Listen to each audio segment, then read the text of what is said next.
Hey there, my name is Noah Lerner. I'm going to walk through building a daily pipeline to get your Google Search Console data up into BigQuery. To do that, we're going to have some fun and we're going to look at a really neat asynchronous or serverless application framework in order to do that.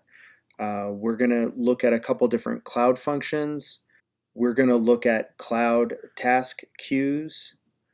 We're also going to look at how to set those up.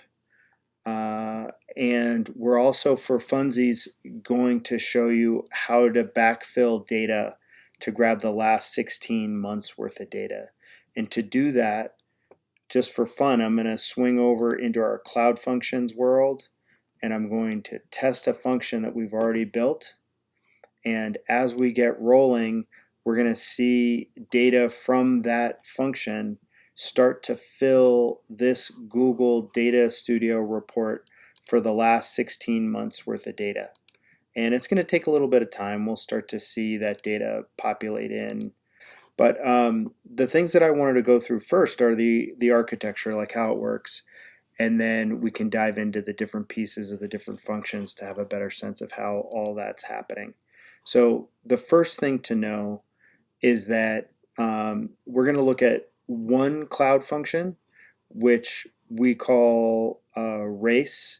And what this does is it builds a list of tasks that need to get executed by our second cloud function down here.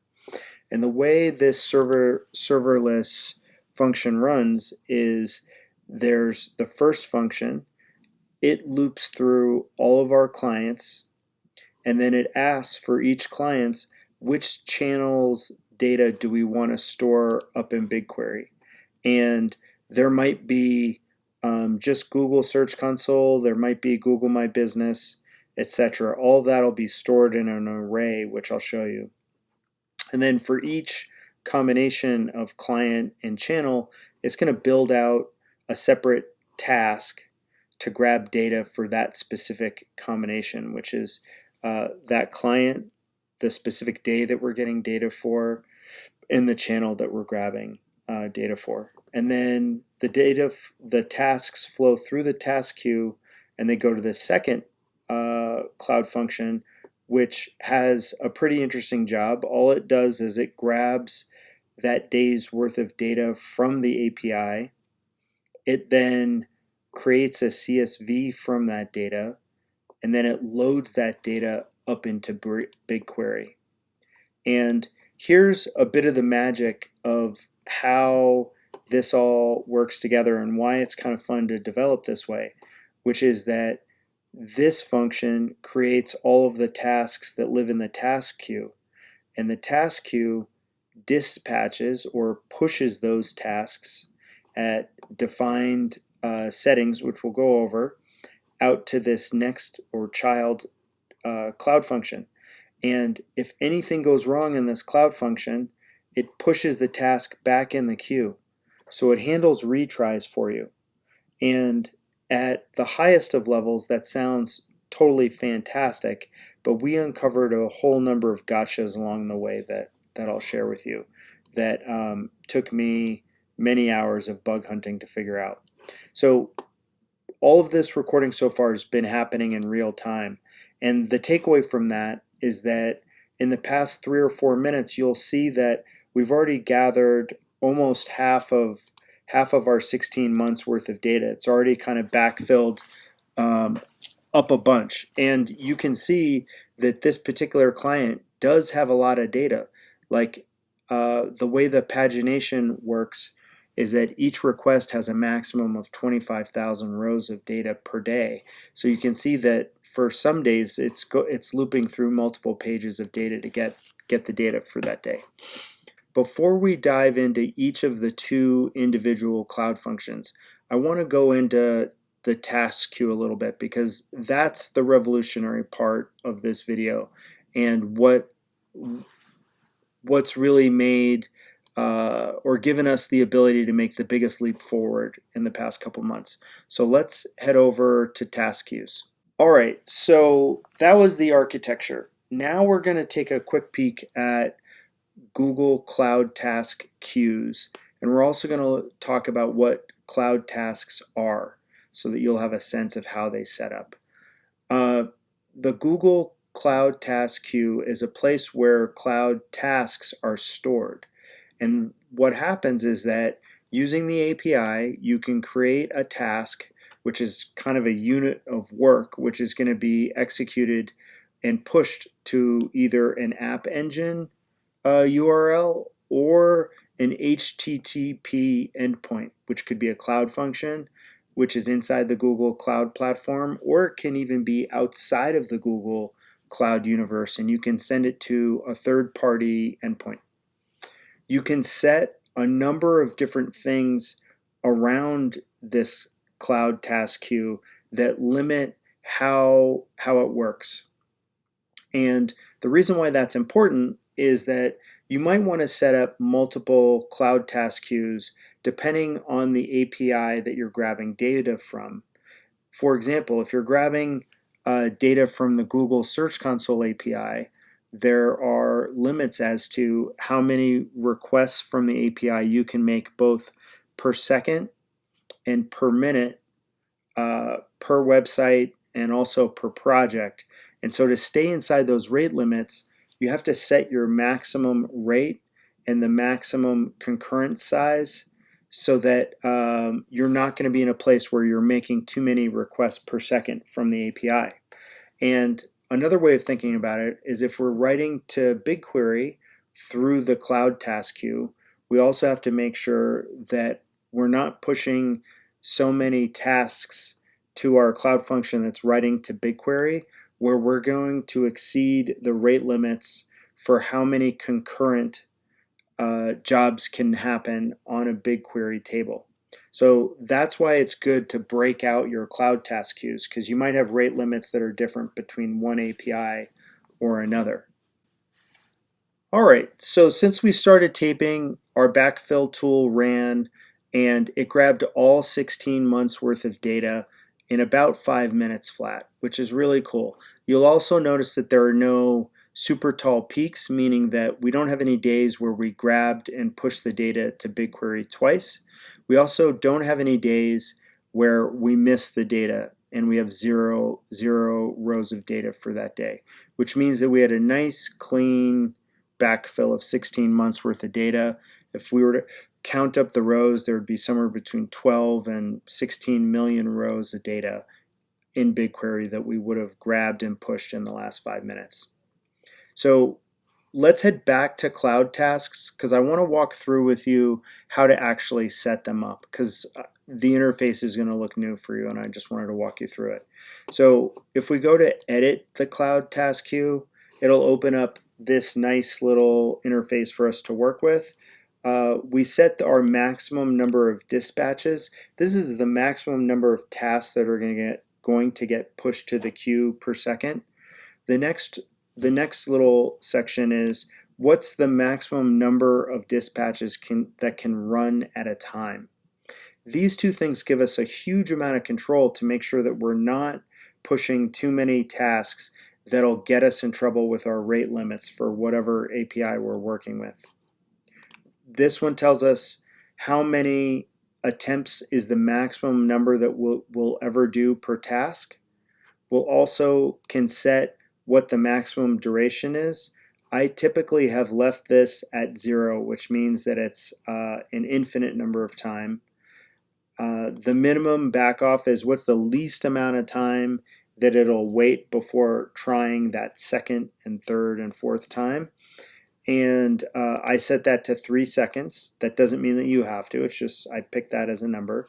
And then the maximum number of backoff of seconds is 3,600 seconds. That was the default setting and I didn't change it. The maximum number of doublings in that period of time was also set at the default and I didn't change that. This enables stack driver logs.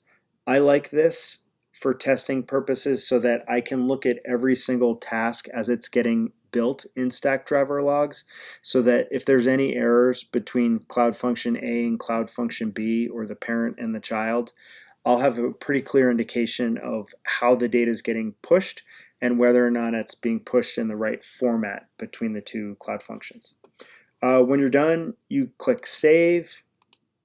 We're not done though, because in your testing later on, you might find that you're going to need a couple of specific pieces of functionality. Two have been really fruitful or useful for me as I've been doing testing. The first one is, let's say you have something happen where you deploy your initial Cloud Function and you fill the Cloud task queue, but you know that the way that it's running is broken. It's really nice to know that you can pause the Cloud task queue. So what's nice to know, other than pausing your task queue, is that you can delete tasks from that task queue. And that's really helpful to know in a situation where you know that you're pushing Cloud tasks to a function that you know is broken and isn't going to work. Instead of waiting for all of those to run, you can pause your queue, and then you do this move where you'll have rows and rows of Cloud tasks happening, and there's 50 per page. If you scroll down, you can make it bigger, you can make it 200, and then you scroll all the way back up. You check this box, it'll select all of them on the page, and then you delete the tasks. And what I found was that it's usually 200 per page, and you delete 3 pages worth and you're good to go, and then you can resume the task queue. Okay, so let's spend some time digging into the Cloud Functions. I've tried to document them really well to help us in this process. Let's swing over into our favorite IDE, and that's VS Code. Okay, so when we look at our project inside VS Code, what we're going to see is that I've got a workspace here, and I've got 3 different functions that are happening. The first one, which kicks off the entire data pipeline, is called my daily pipeline serverless. And what it does is it creates our task queue. And it's powered by a bunch of different files, one of which is our clients.json file. This is where we're storing data about each of our individual websites or properties that are inside Search Console. You can replace these with your domain property URL if you need to, or you can just use the full URL as it appears inside Search Console. You do not want to do the trailing slash based on how we implemented it. For each of our clients, you'll see both a site and you'll see channels. And while it just says GSC, that stands for Google Search Console, in the future, we're going to be building this out so it encompasses all kinds of different data, right? Like we might want to have Google Analytics, we might want to have Google Ads, we might want to have Facebook ads, we might want to have Microsoft ads, etc. So this gives us an opportunity or a structure that we'll be able to build on down the road. So we can push, like for today's task, we're only going to be working with the Google Search Console API, but down the road, this structure allows us to scale it and to add more different types of data in the future. And then we can push each one of those as individual tasks in our task queue to get executed in the future. So I'm going to just go back to this setting and keep it back at just our Search Console. And then also what you're going to notice as we look through the file, I want to go through the structure of it. And then I also want to explain some different things that you're seeing because it might be a little bit confusing. Okay, so our Cloud Functions are built with a technology called Node.js. Cloud Functions allow you to build with a bunch of different technologies that include .NET, Go, Python, and Java. And there might be more. We'll check that later on in this video.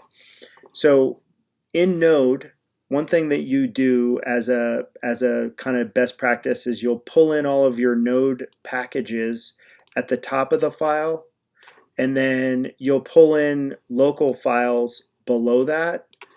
Okay, so back up to the top. We're going to look at the packages really quickly just to make sure that we're on the same page and you know exactly what's going on. So we're requiring, number one, something called .env. And what that allows us to do is to create an environmental variables file, and it allows us to abstract away sensitive information, whether it's API keys, service account information, etc. So I'm going to store all of that in my .env file. I'm also, and I'll show that to you. Actually, let's look at it now. What you'll see here is that I'm defining my application credentials, and that's saying where my credentials file lives. I'm also defining what the URLs are for my Cloud Function. I'm also defining what my service account is, what my project is, and that's my cloud project up in Google, and then also the name of my cloud task queue. Same thing for the cloud project location, and also the same thing for the credentials.json for a key file environmental variable, and then also our clients.json file is defined in the client_file variable. Okay, so that's the .env. And then we're requiring the Google APIs package. We're also requiring the moment package, which is an incredibly handy package for dealing with dates, converting dates from different formats. It's all totally a breeze, and you'll see that in just a minute. We're requiring a path, which is part of the standard Node implementation, as is FS, which stands for file system. And then you'll see here that we're requiring the Google Cloud Tasks part of the package. We're creating a variable for our Cloud Task client. We're also requiring local files for our key file name, which is where our service account credentials live. We're also referencing our clients file so that our scripts will be able to loop through that downstream and understand information about each specific client. Okay, so let's get into the meat of the function now. What you see right here is the kind of basic conventional opening to a node-based Cloud Function.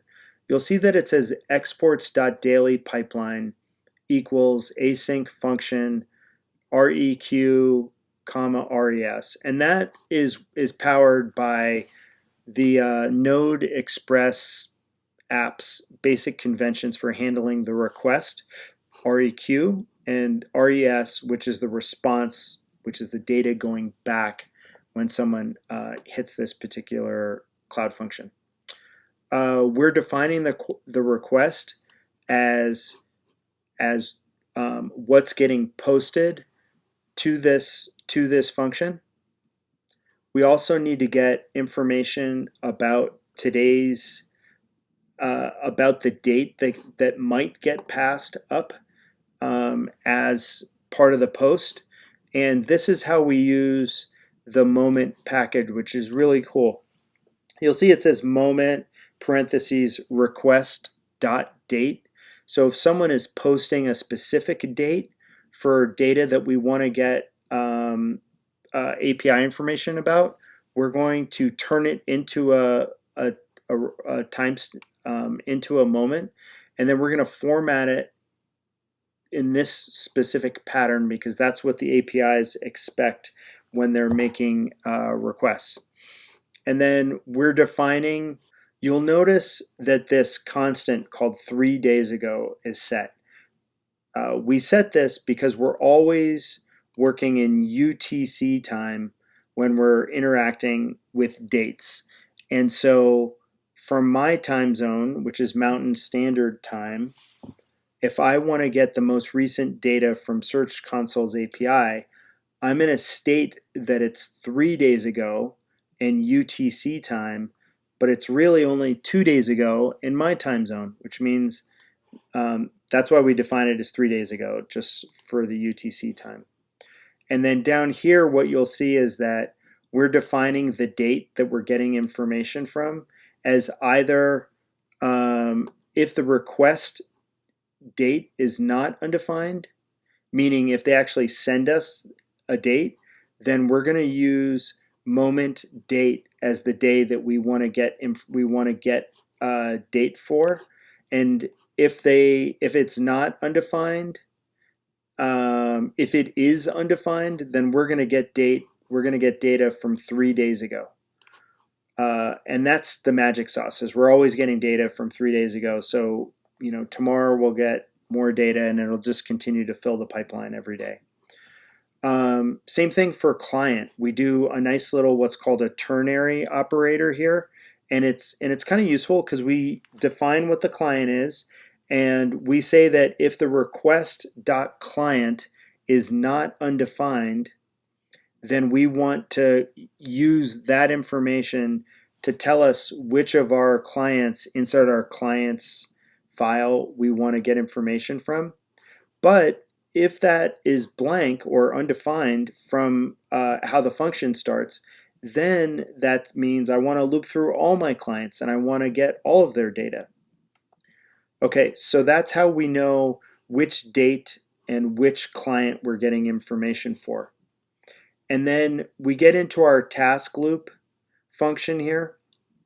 And this is a neat function because what it does is it's grabbing the date, the clients array, and it's also grabbing the client which came when the function was started, when the function was started, and we're doing everything inside what's called a try catch block.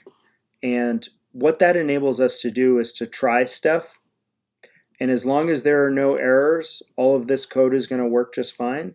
And if there are errors, we have a catch block that allows us to handle them.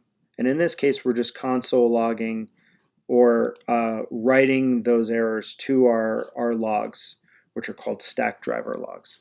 Anyway, so inside our try catch block, we've got two different things happening.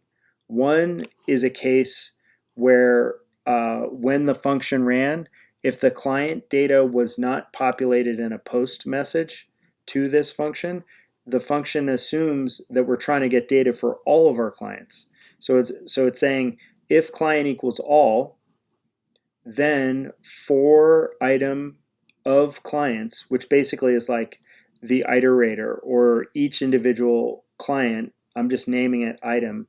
So it's saying for item of clients, go to the clients.json file and find that array of channels, right? And then in our case that I showed you just a moment ago, we notice that this is an array, but there's only one item in the array.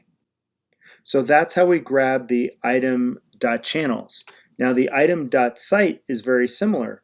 We're going to go to the clients.json file and we're going to look to find the client site, which will be site 1 or site 2 or site 3. And then we loop through each of the channels, and if there's a task, if there's a channel, we're going to make a task for it, and we're going to push that task into our task queue, and the data that we're going to push there is going to be information around the date and the site, and we'll get into more details around that. And then that was assuming we wanted to take actions for all of our clients. But if we're posting data to the Cloud function where we define the client information, then what we're doing is we're saying that the site equals the client information that got pushed in the post. And we're also saying that the channels, we're going to take that client information from the post, we're going to go into our clients.json file, and we're going to look for a scenario where the URL that was posted to us, where it matches one of the items in this clients.json file. And if there's a match, then we're going to find the channels that were associated with that particular item. And then again, we loop through the channels and we make a task for each one. Cool. And then in both of these functions, in both the if and the else, they both refer to this function called create GSC task. And we define that down here just so you can see what's going on. Again, it's expecting data to get pushed into it. It's expecting both the date, site, and channel parameters to get fed into the task. And then we have to do a whole bunch of things to get ready to create our task for the task queue. The first thing is that it's an async function, which stands for asynchronous. And again, we're using that try catch pattern. So I've got a nice big try block that goes all the way down to here, and I've got my catch block at the bottom as well. And then we're defining what our project is. And here's the pattern of how we use our .env variables or our environmental variables. We're saying process, we're saying process our environmental variables named project. And so my project is abstracted away out of the code, but it's also able to reference that code that lives in the environmental variables file. So we're defining our project, our task queue, the location of where our cloud project is. The parent is creating a URL path with a variety of subfolders that goes project, location, and queue together. And then so far, you'll see here that I'm planning on 2 different channels for our data pipeline that we'll be building that are both Google Search Console and Google My Business. And what we're doing with this ternary operator is saying if the channel that got submitted here at the beginning of this function, if that channel equals GSC, then we're going to submit our data to our Google Search Console Cloud function. Otherwise, we're going to submit our cloud task to our Google My Business Cloud function. Cool. We also have to define what our service account email is. That's part of building cloud tasks. And then we build what's called the payload, which is the data that's getting pushed into the cloud task queue and pushed to what's called the target, the HTTP target. And it's a very simple payload. It's date property with a value and the client property with the website.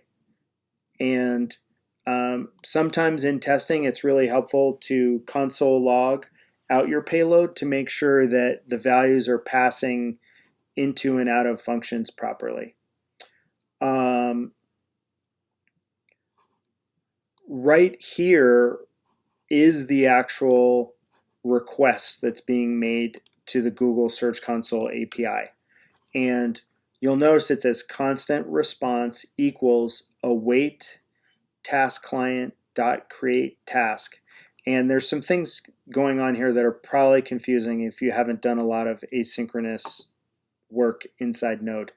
Await is how we get asynchronous functions to work sort of synchronously, which means that when we're making a request from an API, we want to wait for that data to come back from the API.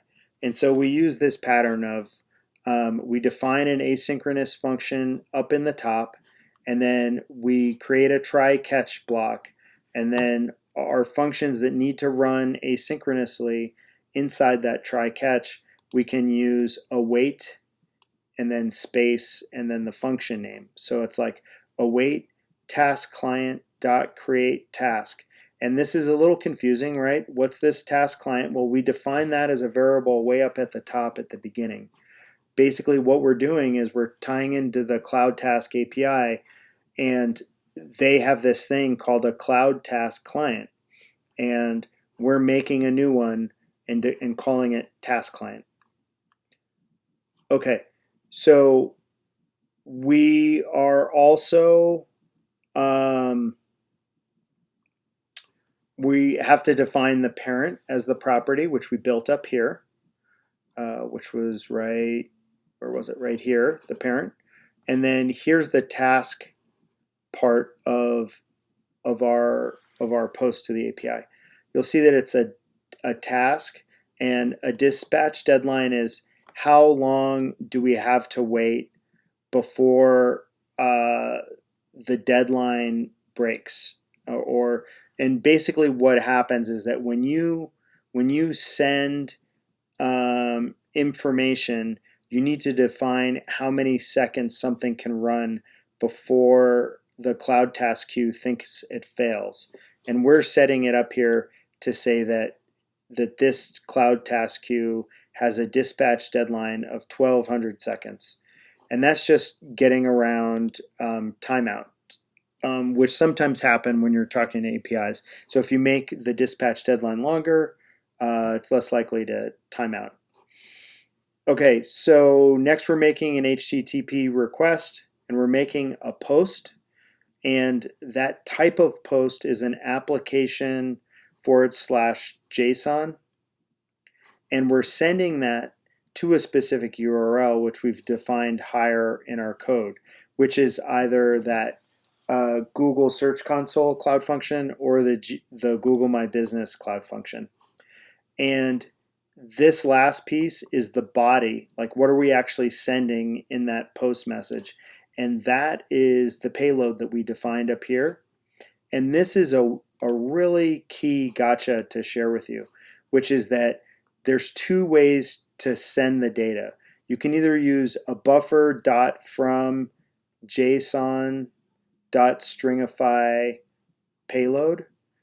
And what that means is that we have a payload, which is a JavaScript object up here, and we're going to stringify it, which means we're turning it into a piece of JSON, and then afterwards we're going to make a buffer from that. You can do this move, or you can do buffer.from payload .toString base64. I've tried both methods. I don't know why this method was easier for me. I'm very comfortable saying that I was a noob, though, and wasn't being very smart.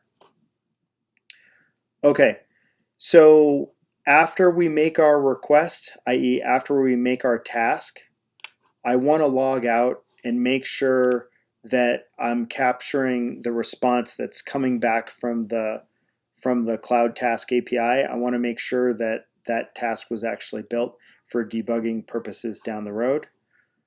And then what you're seeing here, it might look a little bit confusing, but just to put it in perspective. So this is our parent function called daily pipeline. And then inside that function, we have two other child functions, task loop. And then we also have this create GSC task, which ends here. And then this try catch block here is for the parent function, which is this daily pipeline. And so what this is saying is that when that function runs, we're going to run the task loop function, and then when it's done, we're going to send a response with a 200 status code saying that it worked fine. And so the way that this works is that when we post the client's name, or excuse me, the client's website address, and if we also post a specific date, then this tool will grab that information, and for whatever channels this client has, which in our case are all Search Console, it'll create one task for that day and then execute it, meaning it'll go to the Search Console API, grab the data, and then it will push it up into BigQuery. Okay, so that's function number one. Hopefully that was helpful. And then next, what we're going to do is we're going to look at the file that's actually doing the work and grabbing the data and pushing it up to BigQuery. And this is a nice big file, so we're going to take our time running through it. And I set this up file differently so that you could see different ways of structuring a node file, because you might find that one way of structuring it makes a lot more sense for how you like to work. And what I mean by that is that in the first function we looked at, we had our exports.data pipeline function that kind of encompassed all of the child functions. And in this way of building it, I have that parent function ending right here. And so it's really clean and easy to read, but also it's just different. I wanted you to have an opportunity to kind of see some different ways of building things. And let's see. So again, same patterns at the top. We're requiring our node packages, which I think are pretty similar, but not totally identical. You'll notice this time we're pulling in a BigQuery node package. We're also pulling in the webmasters node package. That's so that we can make a request to the Google Search Console API. I'm defining my environmental variables for project and also key file. And then for my BigQuery variable here, I need to create a new BigQuery that is an object that has both my project ID and my key file name in it. And then lastly, you'll see that I'm pulling in a package called objects-to-csv. The reason why we have this package is that when you're doing what's called a load job is how we push data en masse up to BigQuery. And there's two basic ways of pushing data. One is to stream, and there's no limits on how much data you can stream into BigQuery every day, but you pay based on the file size of the data that you're pushing into BigQuery. The other way of putting data up into BigQuery is something called a load. And loading data is free, but there's a limit. And you have a 1,500 job limit per day, per table inside your cloud projects. And what that means is that BigQuery is fantastic for returning data very, very quickly for doing data analysis on, but it is not meant to be a transactional database where you're reading and writing and reading and writing all day long to that database. It's really meant for reads. And so just keep that in mind. So, and the reason why we have this package, this objects-to-csv package, is that when you're doing a load job, there's only a few different ways that you can load data up into BigQuery. You can push what's called CSV data. You can also push up data which is called new line delimited JSON, and that is a JSON file where every row of data that you're pushing up to BigQuery is on its own separate line in the file, which has a new line symbol at the end of each row. Those are the two most common to get pushed. You can also push Argo and I think Paquet, P-A-Q-U-E-T. And if I misspelled that or mispronounced it, I'll annotate the video. Okay, so again, same kind of way that we worked before. We're pulling in where our clients.json file is, and this clients.json file is a little bit different than the last one because this file is going to also include the table location data for where we're pushing the data up into BigQuery. And then you'll also see that we're pulling in a function called timer. And this just is so that we know how long this whole function takes to run every time that it runs. Okay, so here's our parent function, exports.racegsc. And I named it that because I was trying to build an application that ran really fast. So there's no reason why it's called race. It's just, it was fun. Okay, so it's an async function test. Exports.racegsc equals async function test. again, same kind of pattern. We're taking our request and we're going to parse it a little bit. And what we're doing is we're getting the client and the date information. And then what we're doing is we're going to process it and we're going to turn it into a CSV that lives inside our Google Cloud Platform Temp directory. And I think that this is a fantastic time to just share a little gotcha that took me a long time to figure out. Whenever you're building App Engine applications or you're building stuff with Cloud Functions, the only place that you can create files is inside the temp directory. And this is exactly how you have to set it up, where it's just, there's no dot in front of it. It's just /TMP / and then you can name the file name so that you can find it, name it in a way so that you'll be able to find it later. And you'll notice that as this function runs, the first thing that happens is that we take this file and we write an empty string to it. And the reason for that is that if you have Cloud Functions running and they're doing something over and over and over again, there is the potential for what are called artifacts to stick behind between one running of the function to the next.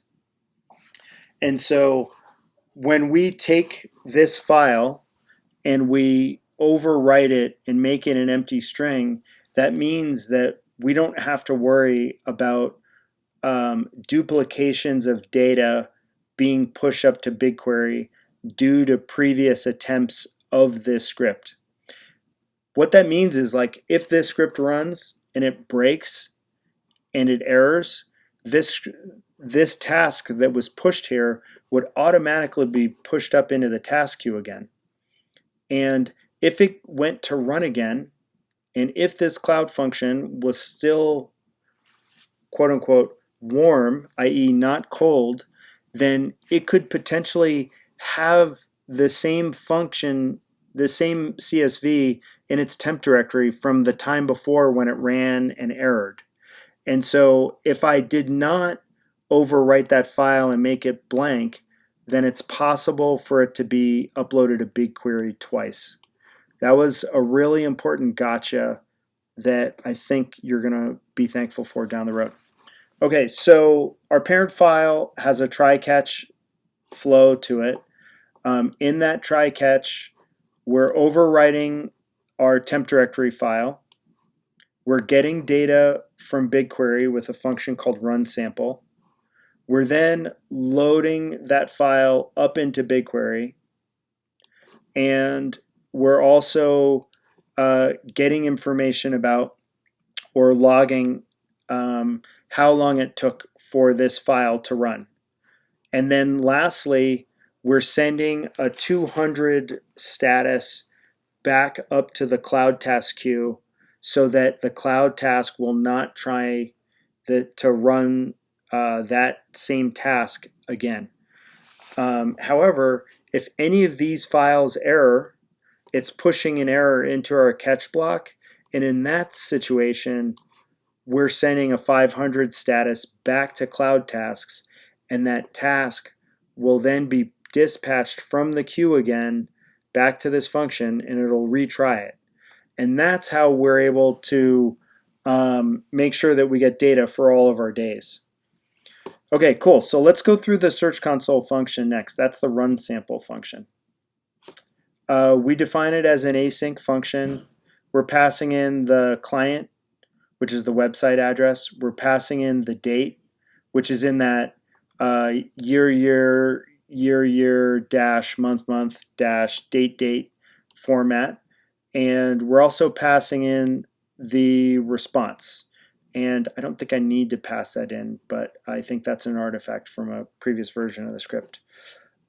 This function also has a try-catch block, and it also has another function inside it called grab data, which we'll go over in just a moment.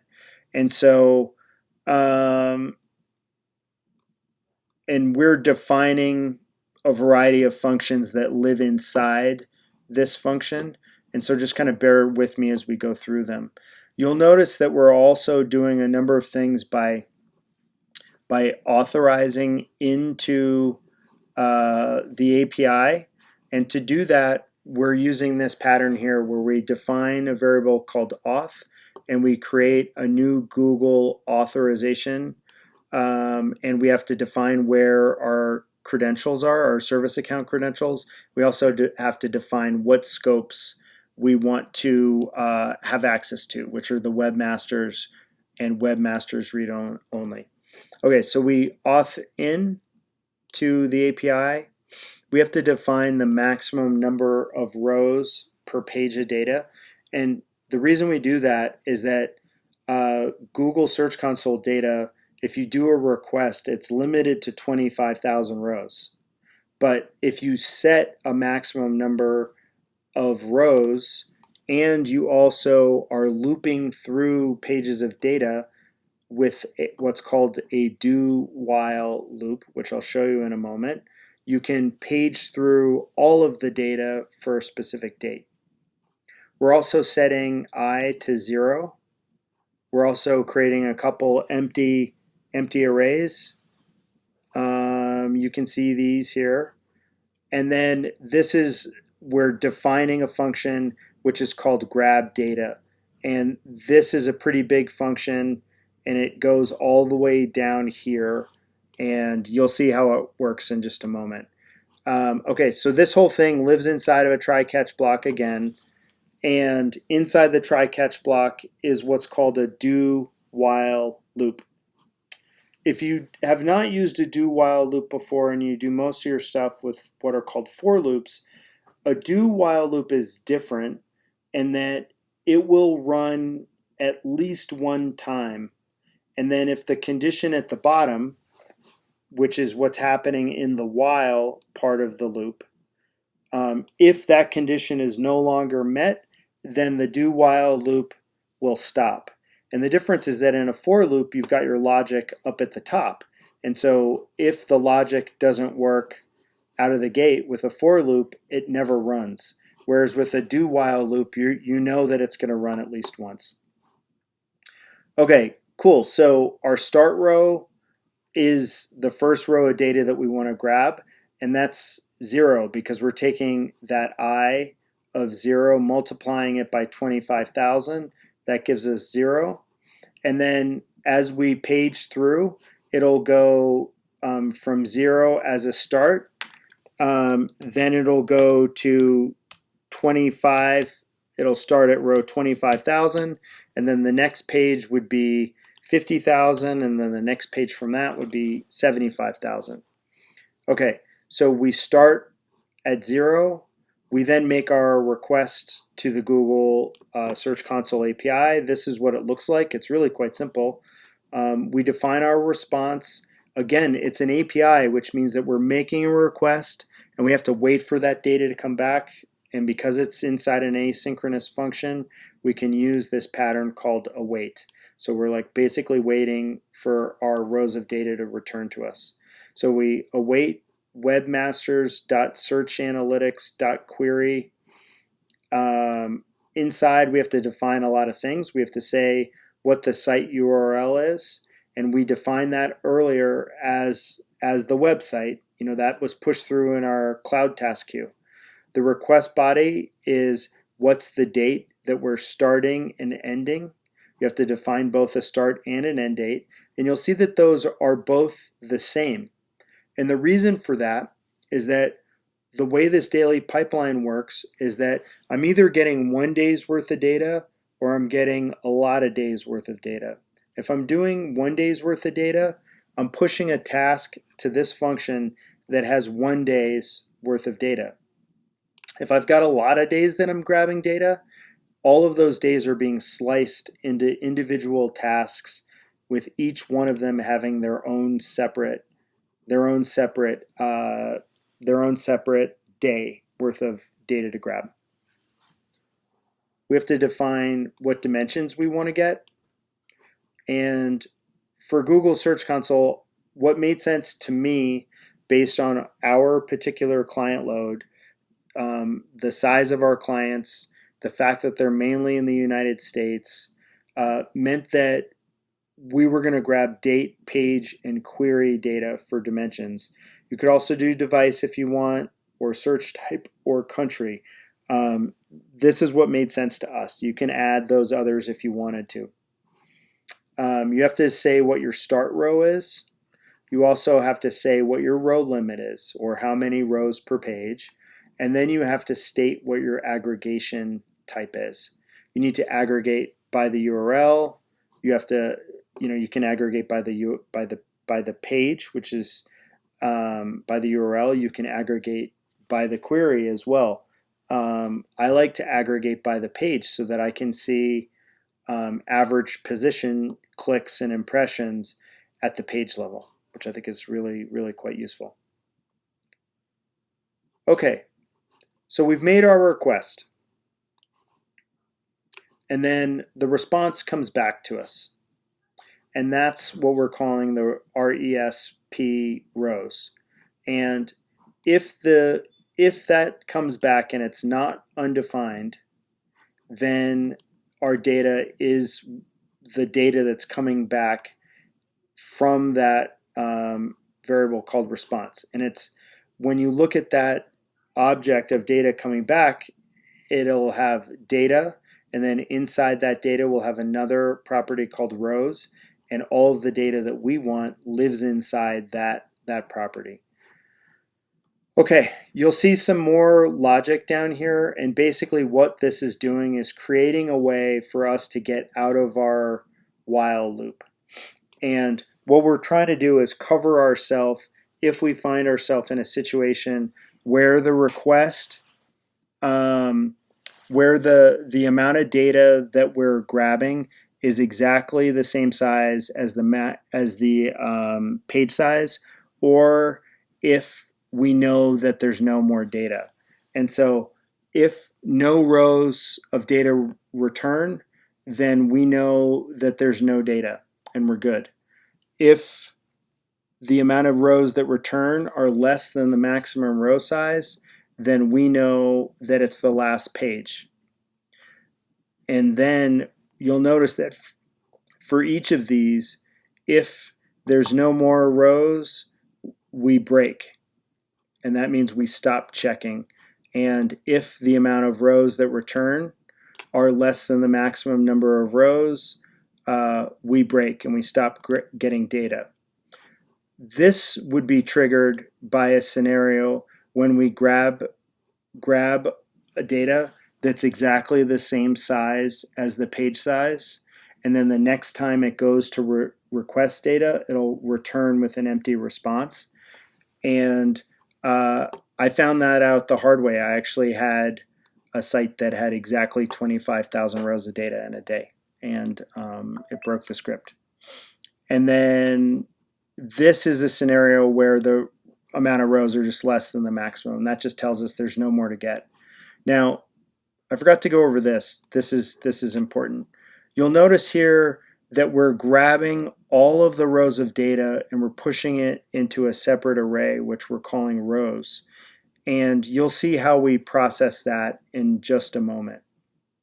So these were the conditions whereby we would break out of our for while loop. And each time that we're doing it, we're creating another, we've already created a variable up here with a value of 0. And we're adding to that down here because this gives me a way to compare the amount of rows that we've grabbed in my logging solution. This allows me to compare how many rows we've grabbed to the amount of rows that we're pushing to BigQuery further on down the road when we do that push.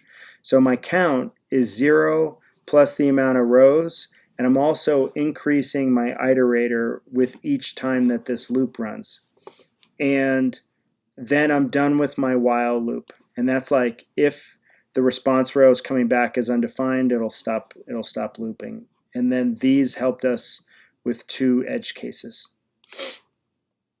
Okay, so this is a really neat section of the code that is really neat. What I like about it is it's using map. It's taking our entire array of data, and what it's saying is that for every row of that data, we're getting our dimensions in a little array called keys, and it'll have the date value first, and the next item in the array is the URL, and the query is the third item in the array.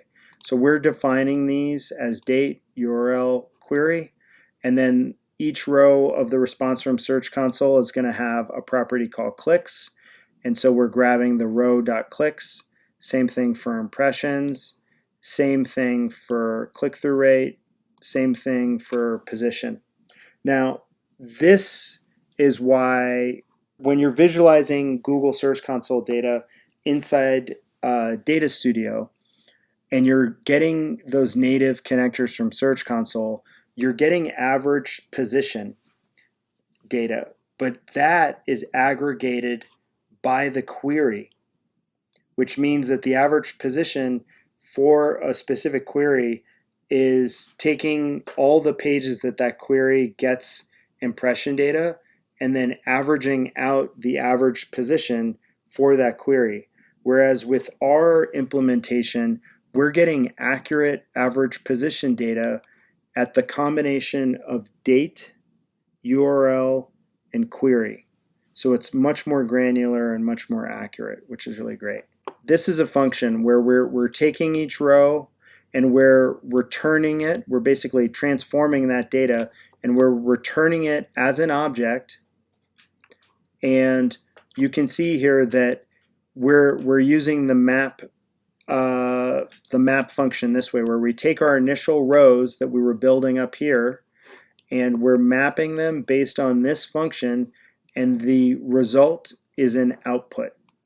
Now, what's neat about this process is that earlier I had used a for loop where I was looping through every single row and transforming them as I went. And using this map process instead of a simple for loop, when we're backfilling data for sites, it usually takes 4 to 6 minutes.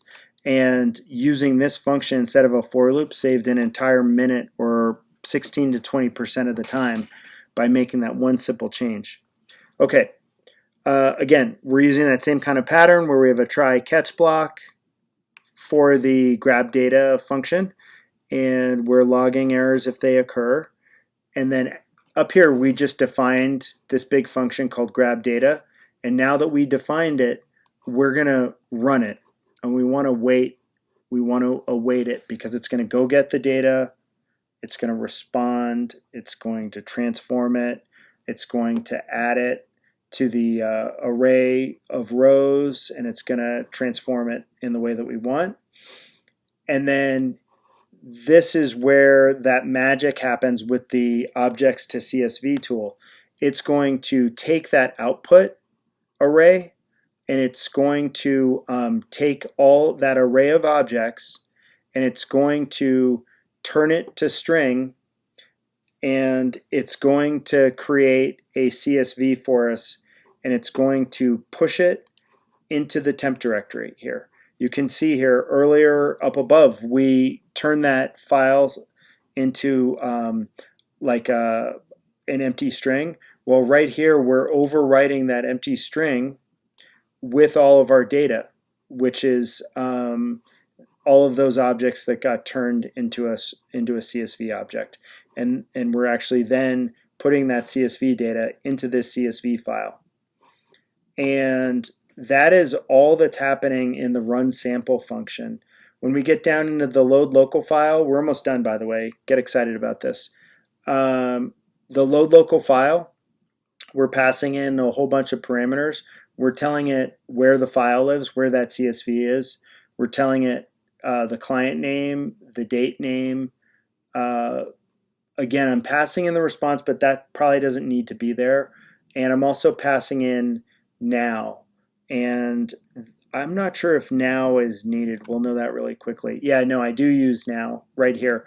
And the reason that I'm using now, which is defined higher up in the script, is that I'm creating what's called a job ID.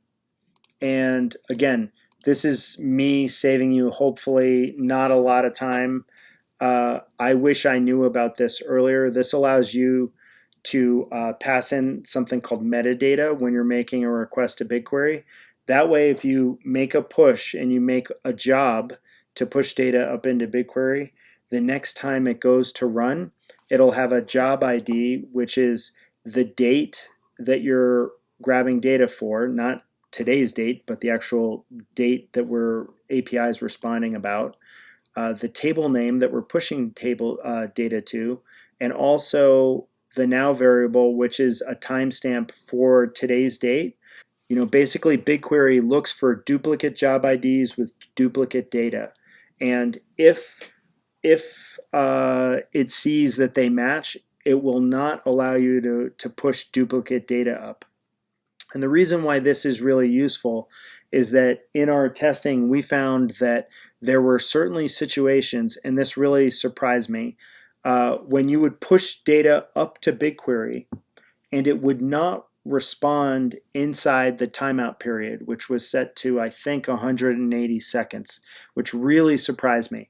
And so by using this job ID property, it covered us for that situation where BigQuery timed out. And so it didn't actually send an error back to us. Okay, so that's the metadata property.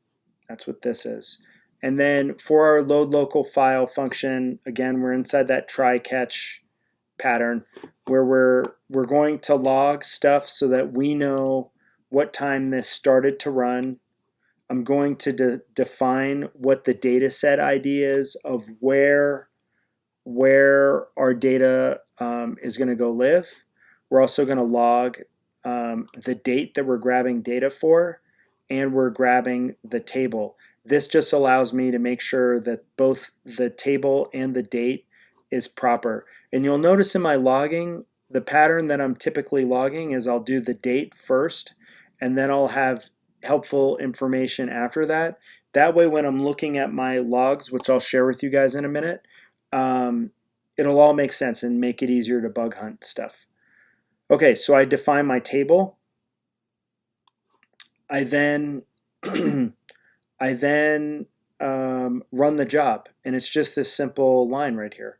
Constant job equals await the table ID load, and we're loading that CSV file, and we're also loading the job ID along with it. And then after the push runs, we're getting stuff back from the API response, which is job.statistics.load.output rows, which will tell us how many rows we push to BigQuery. And so the reason I was grabbing count in the first function way up here was I wanted to compare that count number with good rows in the event that I was seeing inconsistent numbers between what we grabbed and what we pushed up to BigQuery. Again, you'll see that I'm logging after we do a push. I'm logging the date, I'm logging the table, the website address, the number of rows that we're pushing, and also the job ID so that I can track it down if there's duplicate data. And then lastly, do you remember we said that we wanted to clean up our temp directory? Well, this is how we make sure that there aren't artifacts for the next time that this is run. Where we go file system.unlink. That's the native to nodes pattern for removing files. We would say fs.unlink, and we're removing that file, and we're logging that the file was deleted. And that's the end of the load local file. And so just to take us back to our implementation here, we loop through our client JSON file. We find all of the clients and all the channels. We build tasks for each one that fill up our task queue. Our task queue then dispatches those jobs to our second cloud function. And the second one that that we had was just for the Search Console Cloud function. If we have more different channels, then you would see more Cloud functions, where one Cloud function per channel. And if anything happens in our second Cloud function that breaks, that task gets pushed back into the queue to retry. And in terms of looking at those different functions, earlier you heard me talk about posting information up to start the function. So like if I wanted to push data to my daily pipeline Cloud function, I could go to my testing tab here, and if I wanted to get data for all of my clients to get pushed to each of their individual tables, I could go to my Logs Explorer, and I can then stream logs. And what's useful about that, do you remember I was saying that I would define the date, I would then define the function and the time? Well, at the end of that last function, I showed you a pattern of date, table name, URL for the client, how many rows we pushed, and the job ID, so that I could find out if there was an issue with that job and duplicate data down the road. Okay, so now we're going to run this a couple different ways. We're going to run it empty, meaning I'm not telling it which client or which date. And what it's going to do there is it's going to loop through all my clients. And if we go back here to the logs, in about 10 seconds, we're going to start to see data come back. There's usually, like when you start a Cloud function, there's usually like a 10 to 11 second gap between when you'll start to see that log data come back in. And you can see it's logging stuff. It's telling us what the payload is. You can see that some of these users don't have permissions to get access to specific websites.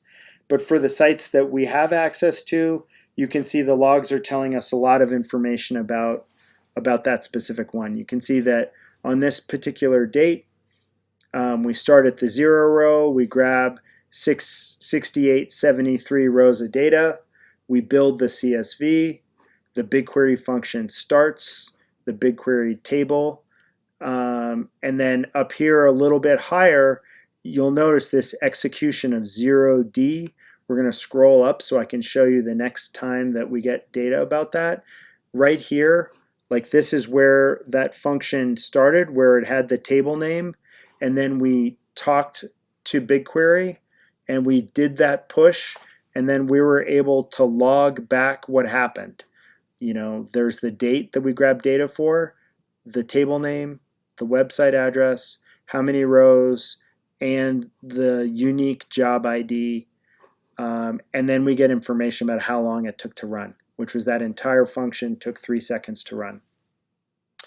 And if something's broken and you want to learn more about that specific piece of information, you can click into a specific row, and then you come over here to the expand nested fields, and it'll expand all of these different things so that you'll have some useful information about where to bug hunt things.